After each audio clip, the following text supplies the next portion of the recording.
algo, pero bueno, la agencia mejor se lo dio al cliente. ¿Tu mamá ya lo ha preparado y eso le has dado al invitado? ¿Esto que sabe estiércol?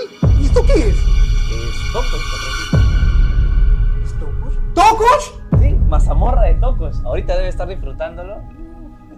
No, no puede comer eso. ¡No puede comer eso!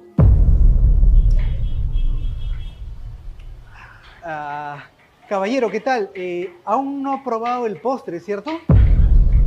Ah, dígame, ¿usted es Gastón, el dueño de este restaurante? Exacto, y usted es Joaquín Tapioca, ¿cierto?